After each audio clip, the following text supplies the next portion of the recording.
ഈശോ മിശിഹായ്ക്ക് സ്തുതിയായിരിക്കട്ടെ. ഇത് നമ്മൾ പഠിക്കാൻ പോകുന്ന തിരുവചന ഭാഗം വിശുദ്ധ ലൂക്കായുടെ സുവിശേഷം 18-ാം അധ്യായമാണ്. 18-ാം അധ്യായത്തിലെ ചോദ്യോത്തരങ്ങളോടെ നമുക്കൊന്ന് കടന്നു പോകാം.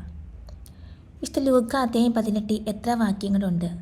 ഉത്തരം 43. ലൂക്ക 18-ാം അധ്യായത്തിൻ്റെ ആദ്യ ശീർഷകം എന്ത്? ഉത്തരം ന്യായാധിപനും വിധവയും. ഭഗ്നാശരാകാതെ എപ്പോഴും പ്രാർത്ഥിക്കണമെന്ന് കാണിക്കാൻ യേശു പറഞ്ഞ ഉപമ ഏത്? ഉത്തരം ന്യായാധിപനും വിധവയും, അല്ലെങ്കിൽ ന്യായാധിപൻ്റെ വിധവയുടെ ഉപമ.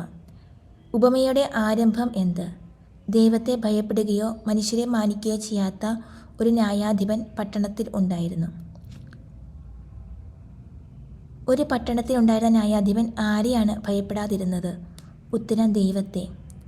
ദൈവത്തെ ഭയപ്പെടാത്ത ന്യായാധിപൻ ആരെയാണ് മാനിക്കാതിരുന്നത്? ഉത്തരം മനുഷ്യരെ.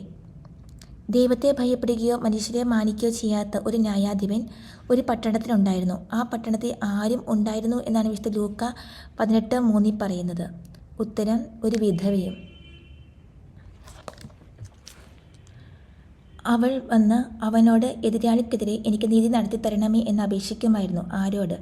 ഉത്തരം ദൈവത്തെ ഭയപ്പെടുകയോ മനുഷ്യരെ മാനിക്കുകയോ ചെയ്യാത്ത ന്യായാധിപനോട്. വിധവ എന്താണ് ദൈവത്തെ ഭയപ്പെടുകയോ മനുഷ്യരെ മാനിക്കുകയോ ചെയ്യാത്ത ന്യായാധിപനോട് അപേക്ഷിച്ചിരുന്നത്?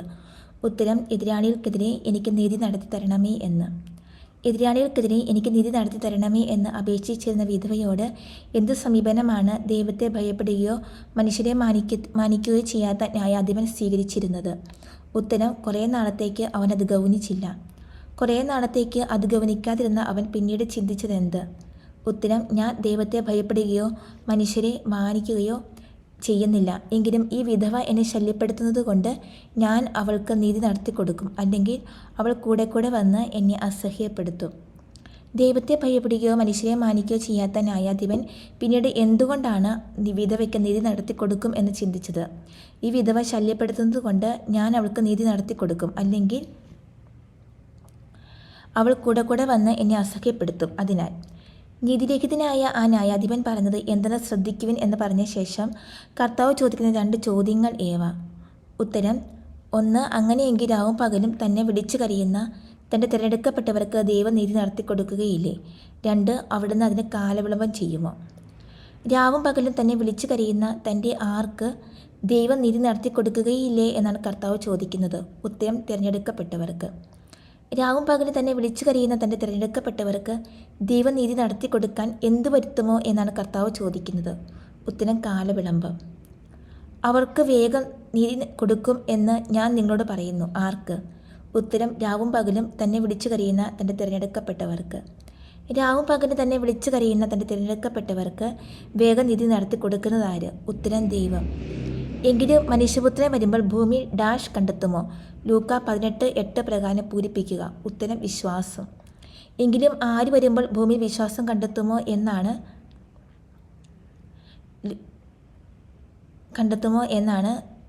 കർത്താവ് ചോദിക്കുന്നത്. ഉത്തരം മനുഷ്യപുത്രൻ. തങ്ങൾ നീതിമാന്മാരാണെന്ന ധാരണയിൽ തങ്ങളെ തന്നെ ആശ്രയിക്കുകയും മറ്റുള്ളവരെ പുച്ഛിക്കുകയും ചെയ്യുന്നവരോട് അവൻ ഈ ഉപമ പറഞ്ഞു. ഏത് ഉപമ? ഉത്തരം ഫരിസേയനും ചുങ്കക്കാരനും.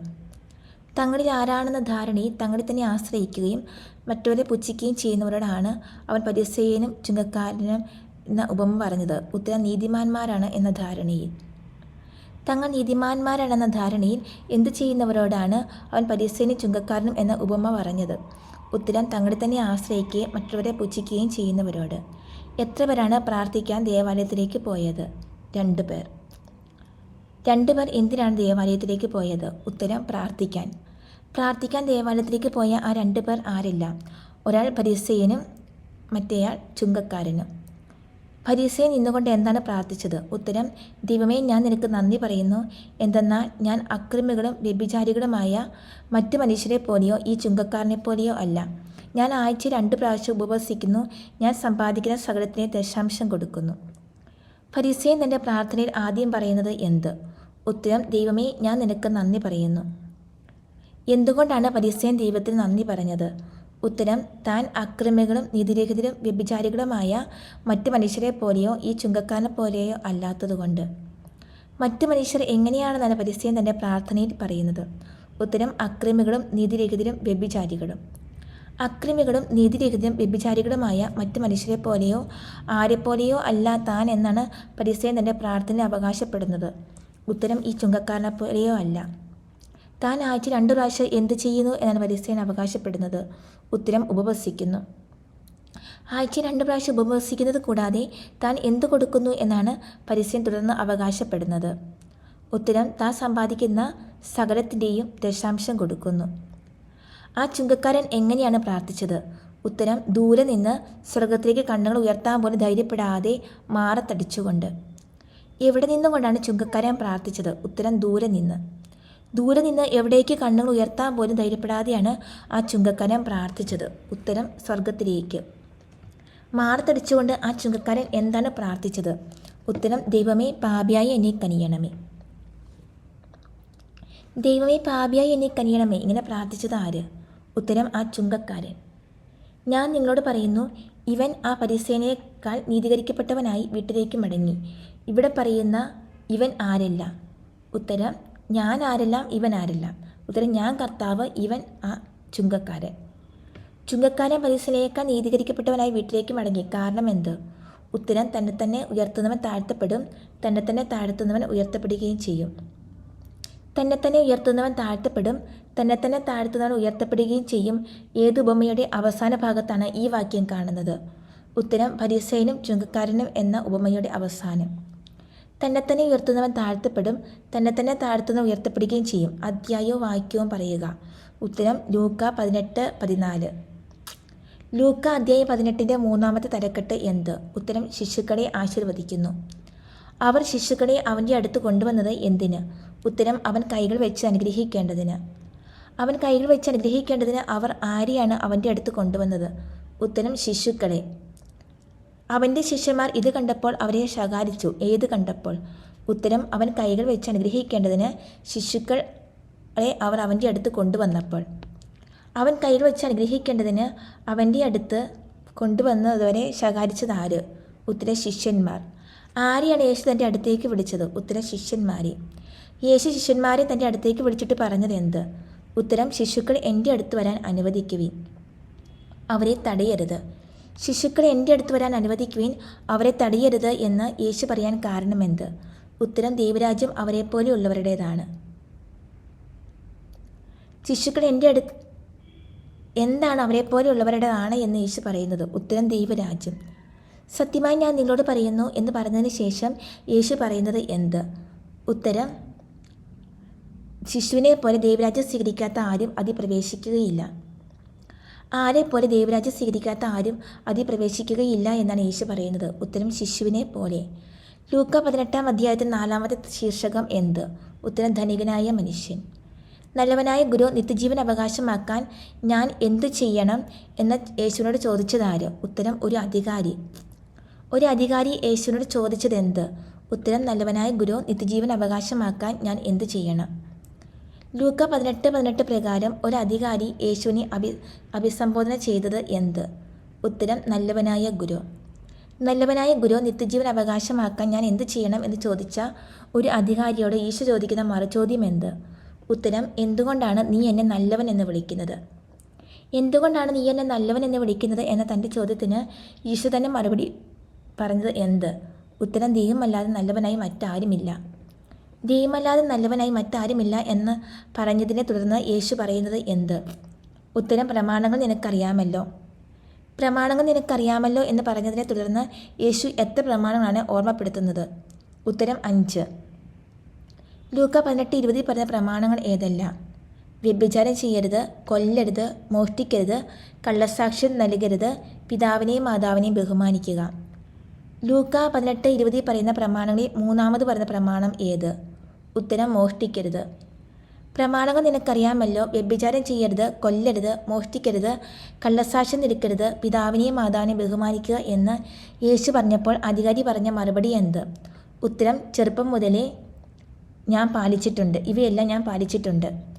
ചെറുപ്പം മുതലേ ഇവയെല്ലാം ഞാൻ പാലിച്ചിട്ടുണ്ട്. ആര് ആരോട് പറഞ്ഞു? ഒരു അധികാരി യേശുവിനോട്. ചെറുപ്പം മുതലേ ഇവയെല്ലാം ഞാൻ പാലിച്ചിട്ടുണ്ട് എന്ന അധികാരിയുടെ മറുപടി കേട്ട് യേശു പറഞ്ഞത് എന്ത്? ഉത്തരം: ഇനിയും നിനക്കൊരു കുറവുണ്ട്. നിനക്കുള്ളതെല്ലാം വിറ്റ് ദരിദ്രർക്ക് കൊടുക്കുക. അപ്പോൾ സ്വർഗത്തിൽ നിനക്ക് നിക്ഷേപം ഉണ്ടാകും. അനന്തരം വന്ന് എന്നെ അനുഗമിക്കുക. ഇനിയും നിനക്ക് എന്തുണ്ട് എന്നാണ് യേശു അധികാരിയോട് പറഞ്ഞത്. ഉത്തരം: ഒരു കുറവുണ്ട്. ഇനിയും നിനക്കൊരു കുറവുണ്ട് എന്ന് പറഞ്ഞതിനെ തുടർന്ന് യേശു അധികാരിയോട് പറഞ്ഞത് എന്ത്? ഉത്തരം: നിനക്കുള്ളതെല്ലാം വിറ്റ് ദരിദ്രർക്ക് കൊടുക്കുക. അപ്പോൾ സ്വർഗത്തിൽ നിനക്ക് നിക്ഷേപം ഉണ്ടാകും. നിനക്കുള്ളതെല്ലാം വിറ്റ് ആർക്ക് കൊടുക്കാനാണ് യേശു അധികാരിയോട് പറയുന്നത്? ഉത്തരം: ദരിദ്രർക്ക്. നിനക്കുള്ളതെല്ലാം വിറ്റ് ദരിദ്രർക്ക് കൊടുത്താൽ എവിടെ നിനക്ക് നിക്ഷേപം ഉണ്ടാകുമെന്നാണ് യേശു പറയുന്നത്? ഉത്തരം: സ്വർഗത്തിൽ. എപ്പോഴാണ് നിനക്ക് സ്വർഗത്തിൽ നിക്ഷേപം ഉണ്ടാകുന്നത്? ഉത്തരം: നിനക്കുള്ളതെല്ലാം വിറ്റ് ദരിദ്രർക്ക് കൊടുക്കുമ്പോൾ. നിനക്കുള്ളതെല്ലാം വിറ്റ് ദരിദ്രർക്ക് കൊടുത്ത ശേഷം എന്തു ചെയ്യുക എന്നാണ് യേശു പറഞ്ഞത്? ഉത്തരം: എന്നെ അനുഗമിക്കുക. ഇത് കേട്ടപ്പോൾ അവൻ വളരെ വ്യസനിച്ചു. ആര്? ഉത്തരം: നിത്യജീവൻ അവകാശമാക്കാൻ ഞാൻ എന്ത് ചെയ്യണം എന്ന് ചോദിച്ച അധികാരി. നിത്യജീവൻ അവകാശമാക്കാൻ ഞാൻ എന്ത് ചെയ്യണം എന്ന് യേശുവിനോട് ചോദിച്ച അധികാരി, നിനക്കുള്ളതെല്ലാം വിറ്റ് ദരിദ്രർക്ക് കൊടുക്കുക, അപ്പോൾ സ്വർഗത്തിൽ നിനക്ക് നിക്ഷേപം ഉണ്ടാകും, അനന്തരം വന്ന് എന്നെ അനുഗമിക്കുക എന്ന് യേശു പറഞ്ഞപ്പോൾ അധികാരി വ്യസനിക്കാൻ കാരണമെന്ത്? ഉത്തരം: അവൻ വലിയ ധനികനായിരുന്നു. യേശുവിൻ്റെ വാക്കുകൾ കേട്ടപ്പോൾ വ്യസനിച്ച അധികാരിയോട് യേശു പറഞ്ഞതെന്ത്? സമ്പത്തുള്ളവർ ദൈവരാജ്യത്തിൽ പ്രവേശിക്കുന്നത് എത്ര ദുഷ്കരം. എന്താണ് ദുഷ്കരമാണെന്ന് യേശു പറയുന്നത്? ഉത്തരം: സമ്പത്തുള്ളവർ ദൈവരാജ്യത്തിൽ പ്രവേശിക്കുന്നത്. ധനികൻ ദൈവരാജ്യത്തിൽ പ്രവേശിക്കുന്നതിനേക്കാൾ എളുപ്പം എന്താണെന്നാണ് യേശു പറയുന്നത്? ഒട്ടകം സൂചിക്കുഴയിലൂടെ കടന്നു പോകുന്നത്. ഒട്ടകം സൂചിക്കുഴയിലൂടെ കടന്നു പോകുന്നത് എന്തിനേക്കാൾ എളുപ്പമാണ് എന്നാണ് യേശു പറഞ്ഞത്? ഉത്തരം: ധനികൻ ദൈവരാജ്യത്തിൽ പ്രവേശിക്കുന്നതിനേക്കാൾ. അങ്ങനെയെങ്കിൽ രക്ഷ പ്രാപിക്കാൻ ആർക്ക് കഴിയും? ആരാണിത് ചോദിച്ചത്? ഉത്തരം: ധനികൻ ദൈവരാജ്യത്തിൽ പ്രവേശിക്കുന്നതിനേക്കാൾ എളുപ്പം ഒട്ടകം സൂചിക്കുഴയിലൂടെ കടന്നു പോകുന്നതാണ് എന്ന യേശുവിൻ്റെ വാക്കുകൾ കേട്ടവർ. അങ്ങനെയെങ്കിൽ രക്ഷ പ്രാപിക്കാൻ ആർക്ക് കഴിയും എന്ന് കേട്ടു നിന്നവരുടെ ചോദ്യത്തിന് യേശു പറഞ്ഞ മറുപടി എന്ത്? മനുഷ്യർക്ക് അസാധ്യമായത് ദൈവത്തിന് സാധ്യമാണ്. മനുഷ്യർക്ക് അസാധ്യമായത് ദൈവത്തിന് സാധ്യമാണ്. അധ്യായവും വാക്യവും എഴുതുക. ഉത്തരം: ലൂക്ക 18:27. ഇതാ, ഞങ്ങൾ സ്വന്തമായവയെല്ലാം ഉപേക്ഷിച്ച് നിന്നെ അനുഗമിച്ചിരിക്കുന്നു. ഈ വാക്കുകൾ ആരുടേതാണ്? ഉത്തരം: പത്രോസിൻ്റേത്. ഇതാ, ഞങ്ങൾ സ്വന്തമായതെല്ലാം ഉപേക്ഷിച്ച് നിന്നെ അനുഗമിച്ചിരിക്കുന്നു എന്ന് പത്രോസ് പറഞ്ഞപ്പോൾ യേശു പ്രതിവചിച്ചത് എന്ത്? ദൈവരാജ്യത്തിന് വേണ്ടി വീടിനെയോ ഭാര്യയോ സഹോദരന്മാരെയോ മാതാപിതാക്കളെയോ സന്താനങ്ങളെയോ ഉപേക്ഷിച്ചവരെ ആർക്കും ഈ കാലത്ത് തന്നെ അവ അനേകം മടങ്ങ് ലഭിക്കാതിരിക്കുകയില്ല. ദൈവരാജ്യത്തിന് വേണ്ടി എന്തെല്ലാം ഉപേക്ഷിക്കുന്നവർക്കാണ് ഈ കാലത്ത് തന്നെ അവ അനേകം മടങ്ങ് ലഭിക്കാതിരിക്കുകയില്ല എന്ന് യേശു പറയുന്നത്? എത്ര കാര്യങ്ങൾ? ഏതെല്ലാം? ഉത്തരം: 5 കാര്യങ്ങൾ. വീട്, ഭാര്യ, സഹോദരന്മാർ, മാതാപിതാക്കൾ, സന്താനങ്ങൾ. ദൈവരാജ്യത്തിന് വേണ്ടി ഉപേക്ഷിച്ചാൽ ഈ കാലത്ത് തന്നെ അവ അനേകം മടങ്ങ് ലഭിക്കാതിരിക്കുകയില്ല എന്ന് പറഞ്ഞത് മൂന്നാമത് പറഞ്ഞിരിക്കുന്നത് എന്ത്? ഉത്തരം: സഹോദരന്മാർ. ദൈവരാജ്യത്തിന് വേണ്ടി വീടിനെയോ ഭാര്യയോ സഹോദരന്മാരെയോ മാതാപിതാക്കളെയോ സന്താനങ്ങളെയോ ഉപേക്ഷിച്ചവരിൽ ആർക്കും ഈ കാലത്ത് തന്നെ അവ അനേകം മടങ്ങ് ലഭിക്കാതിരിക്കുകയില്ല. കൂടാതെ വരാനിരിക്കുന്ന കാലത്ത് എന്തും ലഭിക്കുമെന്നാണ് യേശു പറയുന്നത്? ഉത്തരം: നിത്യജീവൻ. നിത്യജീവൻ ലഭിക്കുന്നത് എപ്പോൾ? ഉത്തരം: വരാനിരിക്കുന്ന കാലത്ത്. ലൂക്ക 18-ാം അധ്യായത്തിൻ്റെ 5-ാമത്തെ തലക്കെട്ട് എന്ത്? ഉത്തരം: പീഡാനുഭവവും ഉദ്ധാനവും. 3-ാം പ്രവചനം. അവൻ 12 പേരെയും അടുത്ത് വിളിച്ച് പറഞ്ഞത് എന്ത്? ഉത്തരം: ഇതാ, നമ്മൾ ജെറുസലേമിലേക്ക് പോകുന്നു. മനുഷ്യപുത്രനെ പറ്റി പ്രവാചകന്മാർ വഴി എഴുതപ്പെട്ടതെല്ലാം പൂർത്തിയാകും. അവൻ വിജാതിയർക്ക് ഏൽപ്പിക്കപ്പെടും. ഇതാ, നമ്മൾ ജെറുസലേമിലേക്ക് പോകുന്നു. മനുഷ്യപുത്രനെ പറ്റി പ്രവാചകന്മാർ വഴി എഴുതപ്പെട്ടതെല്ലാം പൂർത്തിയാകും. അവൻ വിജാതിയർക്ക് ഏൽപ്പിക്കപ്പെടും. ഇങ്ങനെ യേശു പറഞ്ഞത് ആരോട്? ഉത്തരം: 12 പേരോടും. എവിടേക്ക് പോകുന്ന കാര്യമാണ് യേശു 12 പേരോടും പറയുന്നത്? ഉത്തരം: ജെറുസലേമിലേക്ക്. ആരെപ്പറ്റിയാണ് പ്രവാചകന്മാർ വഴി എഴുതപ്പെട്ടതെല്ലാം പൂർത്തിയാകുന്നത്? ഉത്തരം: മനുഷ്യപുത്രനെ പറ്റി. മനുഷ്യപുത്രനെ പറ്റി ആര് വഴി എഴുതപ്പെട്ടതാണ് പൂർത്തിയാകുന്നത്? ഉത്തരം: പ്രവാചകന്മാർ വഴി. മനുഷ്യപുത്രൻ ആർക്കാണ് ഏൽപ്പിക്കപ്പെടുന്നത്? ഉത്തരം: വിജാതിയർക്ക്. അവർ അവനെ പരിഹസിക്കുകയും അപമാനിക്കുകയും അവൻ്റെ മേൽ തുപ്പുകയും ചെയ്യും. ഇവിടെ പറയുന്ന അവർ, അവൻ എന്നിവർ ആരെല്ലാം? ഉത്തരം: അവർ വിജാതിയർ, അവൻ മനുഷ്യപുത്രൻ. വിജാതിയർ മനുഷ്യപുത്രനെ ചെയ്യുന്നത് എന്തെല്ലാം? ഉത്തരം: പരിഹസിക്കുകയും അപമാനിക്കുകയും അവൻ്റെ മേൽ തുപ്പുകയും പ്രഹരിക്കുകയും വധിക്കുകയും ചെയ്യും. വിജാതിയർ മനുഷ്യപുത്രനെ ചെയ്യുന്നതായി ലൂക്ക 18-ാം അധ്യായം 32-33 വാക്യങ്ങളിൽ പറഞ്ഞിരിക്കുന്ന കാര്യങ്ങൾ ഏവ? ഉത്തരം 5 കാര്യങ്ങൾ. പരിഹസിക്കുക, അപമാനിക്കുക, തുപ്പുക, പ്രഹരിക്കുക, വധിക്കുക. മനുഷ്യപുത്രനെ വിജാതീയർ ചെയ്യുന്നതായി പറയുന്നത് ആദ്യം പറഞ്ഞിരിക്കുന്നത് എന്ത്? ഉത്തരം പരിഹസിക്കുക. അവർ അവനെ പ്രഹരിക്കുകയും വധിക്കുകയും ചെയ്യും. എന്നാൽ അവൻ എന്ന് ഉയർത്തെഴുന്നേൽക്കുമെന്നാണ് യേശു പറയുന്നത്? ഉത്തരം 3-ാം ദിവസം. അവർ അവനെ പ്രഹരിക്കുകയും വധിക്കുകയും ചെയ്യും. എന്നാൽ 3-ാം ദിവസം അവൻ എന്ത് ചെയ്യും? ഉത്തരം ഉയർത്തെഴുന്നേൽക്കും. ഈ കാര്യങ്ങളൊന്നും അവർ ഗ്രഹിച്ചില്ല. ഏത് കാര്യങ്ങൾ? ഉത്തരം പീഡാനുഭവം, ഉദ്ധാനം, 3-ാം പ്രവചനം.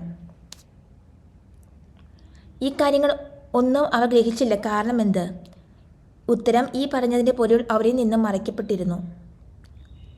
യേശുവിൻ്റെ പീഡാനുഭവം, ഉദ്ധാനവും 3-ാം പ്രവചനം രേഖപ്പെടുത്തിയിരിക്കുന്ന അധ്യായവും വാക്യവും? ഉത്തരം ലൂക്ക 18:31 മുതൽ 34 വരെ.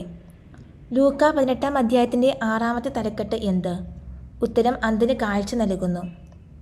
ഒരു കുരുടൻ വഴിയരികിൽ ഇരുന്ന് ഭിക്ഷ യാചിക്കുന്നുണ്ടായിരുന്നു എന്ന് പറഞ്ഞിരിക്കുന്നത് യേശു എവിടെ സമീപിച്ചപ്പോഴാണ്? ഉത്തരം ജെറീക്കോയെ. അവൻ ജെറീക്കോയെ സമീപിച്ചപ്പോൾ ആരാണ് വഴിയരികിൽ ഭിക്ഷ യാചിക്കുകയുണ്ടായിരുന്നത്? ഉത്തരം ഒരു കുരുടൻ. അവൻ ജെറീക്കോയെ സമീപിച്ചപ്പോൾ ഒരു കുരുടൻ എവിടെയിരുന്നാണ് ഭിക്ഷ യാചിക്കുന്നുണ്ടായിരുന്നത്? ഉത്തരം വഴിയരികിൽ. ജനക്കൂട്ടം കടന്നു പോകുന്ന ശബ്ദം കേട്ട് എന്താണ് സംഭവിക്കുന്നത് എന്ന് അവൻ അന്വേഷിച്ചു. ആര്? ഉത്തരം വഴിയരികിൽ ഇരുന്ന് ഭിക്ഷ യാചിച്ചിരുന്ന ഒരു കുരുടൻ. വഴിയരികിൽ ഇരുന്ന് ഭിക്ഷ യാചിക്കുന്നുണ്ടായിരുന്ന ഒരു കുരുടൻ എന്ത് കേട്ടാണ് എന്താണ് സംഭവിക്കുന്നത് എന്ന് അന്വേഷിച്ചത്? ഉത്തരം ജനക്കൂട്ടം കടന്നു പോകുന്ന ശബ്ദം കേട്ട്. എന്താണ് സംഭവിക്കുന്നത് എന്ന കുരുടൻ്റെ അന്വേഷണത്തിന് ജനക്കൂട്ടം നൽകിയ മറുപടി എന്ത്? ഉത്തരം നസ്രായനായ യേശു കടന്നു പോകുന്നു. അപ്പോൾ അവൻ വിളിച്ചു പറഞ്ഞു, ദാവീദിൻ്റെ പുത്രനായ യേശുവേ, എനിക്കനിയണമേ. എപ്പോൾ? ഉത്തരം നസ്രായനായ യേശു കടന്നു പോകുന്നു എന്നവർ പറഞ്ഞപ്പോൾ. നസ്രായനായ യേശു കടന്നു പോകുന്നു എന്നവർ പറഞ്ഞപ്പോൾ അവൻ വിളിച്ചു പറഞ്ഞത് എന്ത്? ഉത്തരം ദാവീദിൻ്റെ പുത്രനായ യേശുവേ, എനിക്കനിയണമേ. ദാവീദിൻ്റെ പുത്രനായ യേശുവേ, എനിക്കനിയണമേ എന്ന കുരുടൻ വിളിച്ചു പറഞ്ഞപ്പോൾ ആരാണ് അവനെ ശകാരിച്ചത്? ഉത്തരം മുമ്പേ പോയിക്കൊണ്ടിരുന്നവർ. മുമ്പേ പോയിക്കൊണ്ടിരുന്നവർ എന്ത് പറഞ്ഞാണ് അവനെ കുരുടനെ ശകാരിച്ചത്? ഉത്തരം നിശബ്ദനായിരിക്കാൻ പറഞ്ഞ്. നിശബ്ദനായിരിക്കാൻ പറഞ്ഞ് മുമ്പേ പോയിക്കൊണ്ടിരുന്നവർ കുരുടനെ ശകാരിച്ചപ്പോൾ അവൻ ചെയ്തത് എന്ത്? കൂടുതൽ ഉച്ചത്തിൽ ദാവീദിൻ്റെ പുത്ര, എനിക്കനിയണമേ എന്ന് നിലവിളിച്ചുകൊണ്ടിരുന്നു. കുരുടൻ കൂടുതൽ ഉച്ചത്തിൽ ദാവീദിൻ്റെ പുത്ര, എനിക്കനിയണമേ എന്ന് നിലവിളിച്ചുകൊണ്ടിരുന്നപ്പോൾ യേശു ചെയ്തത് എന്തല്ല? ഉത്തരം യേശു അവിടെ നിന്നു അവനെ തൻ്റെ അടുത്തേക്ക് കൊണ്ടുവരാൻ കൽപ്പിച്ചു. യേശു അവിടെ നിന്ന് എന്താണ് അവിടുത്തെ കൽപ്പിച്ചത്? ഉത്തരം കുരുടനെ തൻ്റെ അടുത്തേക്ക് കൊണ്ടുവരാൻ. അവൻ അടുത്ത് വന്നപ്പോൾ യേശു അവനോട് ചോദിച്ചത് എന്ത്? ഉത്തരം ഞാൻ നിനക്ക് വേണ്ടി എന്ത് ചെയ്യണം എന്നാണ് നീ ആഗ്രഹിക്കുന്നത്? ഞാൻ നിനക്ക് വേണ്ടി എന്ത് ചെയ്യണമെന്നാണ് നീ ആഗ്രഹിക്കുന്നത് എന്ന യേശുവിൻ്റെ ചോദ്യത്തിന് കുരുടൻ നൽകിയ മറുപടി എന്ത്? ഉത്തരം കർത്താവ്, എനിക്ക് കാഴ്ച വീണ്ടും കിട്ടണം. കർത്താവ്, എനിക്ക് കാഴ്ച വീണ്ടും കിട്ടണം എന്ന് കുരുടൻ പറഞ്ഞപ്പോൾ യേശു പറഞ്ഞത് എന്ത്? നിനക്ക് കാഴ്ചയുണ്ടാകട്ടെ, നിൻ്റെ വിശ്വാസം നിന്നെ രക്ഷിച്ചിരിക്കുന്നു. നിനക്ക് കാഴ്ചയുണ്ടാകട്ടെ, നിൻ്റെ വിശ്വാസം നിന്നെ രക്ഷിച്ചിരിക്കുന്നു. ആരോട് പറഞ്ഞു? ഉത്തരം യേശു കർത്താവ്, എനിക്ക് കാഴ്ച വീണ്ടും കിട്ടണം എന്ന് പറഞ്ഞ കുരുടനോട്. നിനക്ക് കാഴ്ച ഉണ്ടാകട്ടെ, നിൻ്റെ വിശ്വാസം നിന്നെ രക്ഷിച്ചിരിക്കുന്നു. അധ്യായവും വാക്യവും എഴുതുക. ലൂക്ക 18:42. നിനക്ക് കാഴ്ചയുണ്ടാകട്ടെ, നിൻ്റെ വിശ്വാസം നിന്നെ രക്ഷിച്ചിരിക്കുന്നു എന്ന് യേശു പറഞ്ഞപ്പോൾ തക്ഷണം സംഭവിച്ചതെന്ത്? ഉത്തരം അവന് കാഴ്ച ലഭിച്ചു. എപ്പോഴാണ് കുരുടന് കാഴ്ച ലഭിച്ചത്? ഉത്തരം നിനക്ക് കാഴ്ചയുണ്ടാകട്ടെ, നിൻ്റെ വിശ്വാസം നിന്നെ രക്ഷിച്ചിരിക്കുന്നു എന്ന് യേശു പറഞ്ഞ ക്ഷണം. കാഴ്ച ലഭിച്ച കുരുടൻ ചെയ്തത് എന്ത്? ഉത്തരം അവൻ ദൈവത്തെ മഹത്വപ്പെടുത്തിക്കൊണ്ട് യേശുവിൻ്റെ പിന്നാലെ പോയി. ആരെ മഹത്വപ്പെടുത്തിക്കൊണ്ടാണ് കാഴ്ച ലഭിച്ചവൻ യേശുവിൻ്റെ പിന്നാലെ പോയത്? ഉത്തരം ദൈവത്തെ.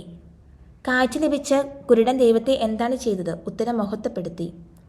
കാഴ്ച ലഭിച്ച കുരുടൻ ദൈവത്തെ മഹത്വപ്പെടുത്തിക്കൊണ്ട് യേശുവിൻ്റെ പിന്നാലെ പോയപ്പോൾ എല്ലാവരും ചെയ്തത് എന്ത്? ഉത്തരം ദൈവത്തെ സ്തുതിച്ചു. എല്ലാവരും ദൈവത്തെ സ്തുതിച്ചത് എന്ത് കണ്ട്? ഉത്തരം കാഴ്ച ലഭിച്ച കുരുടൻ ദൈവത്തെ മഹത്വപ്പെടുത്തിക്കൊണ്ട് യേശുവിൻ്റെ പിന്നാലെ പോകുന്നത് കണ്ട്. വഴിയരികെ ഇരുന്ന് ഭിക്ഷ യാചിച്ചുകൊണ്ടിരുന്ന കുരുടൻ യേശുവിനെ സംബോധന ചെയ്യുന്നത് ഏതെല്ലാം വാക്യങ്ങളിൽ? ഉത്തരം ദാവീദിൻ്റെ പുത്രനായ യേശുവേ 38-ാം വാക്യത്തിൽ, ദാവീദിൻ്റെ പുത്ര 39-ാം വാക്യത്തിൽ, കർത്താവേ 41-ാം വാക്യത്തിൽ. പ്രാർത്ഥന എന്ന വിഷയത്തെ അധിഷ്ഠിതമായ എത്ര ഉപമകൾ ലൂക്ക 18-ാം അധ്യായത്തിലുണ്ട്? ഏതെല്ലാം? ഉത്തരം 2 ഉപമകൾ. 1 ന്യായാധിപനും വിധവയും, 2 ഫരീസയനും ചുങ്കക്കാരനും. ഇത്രയാണ് ലൂക്ക 18-ാം അധ്യായത്തിൽ നിന്നുള്ള ചോദ്യോത്തരങ്ങൾ. എല്ലാവരും ഒരിക്കൽ കൂടി ബൈബിൾ വായിച്ച് ഹൃദിസ്ഥമാക്കുക. എന്നെ ശ്രമിച്ച എല്ലാവർക്കും നന്ദി. ദൈവം അനുഗ്രഹിക്കട്ടെ.